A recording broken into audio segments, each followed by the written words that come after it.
begin with, Happy Valentine's Day to one and all present here. Thank you. Same to you.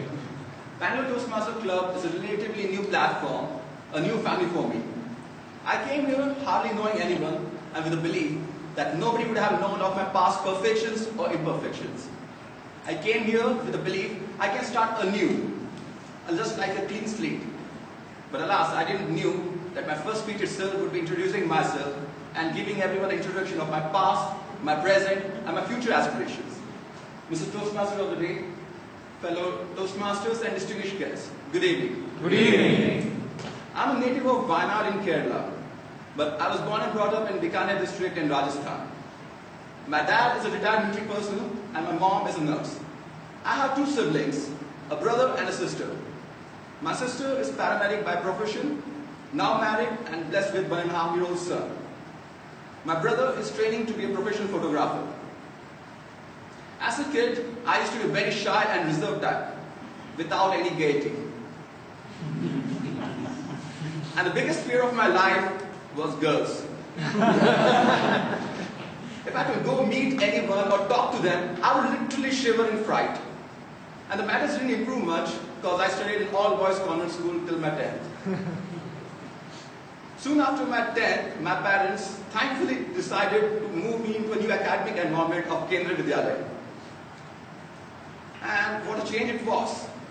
First day of my school, down in 11th biology section, I couldn't believe my eyes. Out of 28 students present in the class, there were 21 girls. A person who had never interacted with a girl in school, meeting with 21 girls in his class. I didn't know whether to praise God and be happy, or I have another anxiety attack. But slowly and steadily, I overcame my irrational fear of girls and spent the best 2 years of my life there. At the verge of passing out my 12th class, I had to make yet another decision. A decision which would make my future, or so did they say. I had all varied options being present of me, be it medicine, law, or hotel management. Thankfully, engineering was not one of them. Because next to girls, maths scared me the most. Out of my interest in culinary arts, I chose hotel management. Hence, back in July 2006, I moved to Bangalore and secured admission in one of the finest hotel management colleges in the country, that is Army Institute of Hotel Management and Catering Technology. First year of college was fun, but full of discipline. Waking up early morning 4:30 for 2-hour-long physical training session, followed by full day of college, and finally evening session filled with sports and other curricular activities. Living in a dormitory full of 44 boys, we all learned the meaning of camaraderie and brotherhood. Slowly and steadily we realized that we were being groomed from being the army brats, the spoiled ones we have been called, to become a professional gentleman. In academic part, I was preparing myself for a career in culinary arts.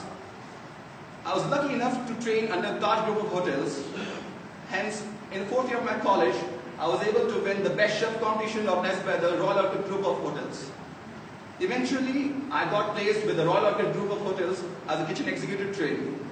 My path to become a successful chef was all set, but alas, I met with a tragedy. During my training days in Royal Orchid, I met with an accident one fateful night and severely broke my leg, because of which I had to discontinue my training. Being a chef, you need to be physically agile and stand all day long, and after the accident, I couldn't do so. Based on my medical advice and the professional advice given by my chefs and my parents, I moved away from the industry I loved the most. These were the darkest days of my life. Nothing else made sense to me. But as there's a saying, that every dark cloud has a silver lining, IBM occurred to me. IBM out of nowhere gave me a job as an entry-level employee there. And you won't believe, in the 4.5 years stint with IBM, I grew from being virtually nobody. Actually, no one who would have believed me I could do anything in computer. So virtually nobody to become a certified business analyst. I was happy with my new professional life, but I still felt something missing in me, something that I couldn't comprehend to. That's when I found my inner voice calling out what my true calling is. That is serving my country. And what other better way than joining civil services? So the very next day, after attempting my first preliminary civil service examination last year, I quit my job with IBM. And now I'm preparing for my civil services. Throughout my life, I've been afraid of many things. But most importantly, afraid of speaking, communicating, and expressing myself. And that is why I'm here at Toastmasters.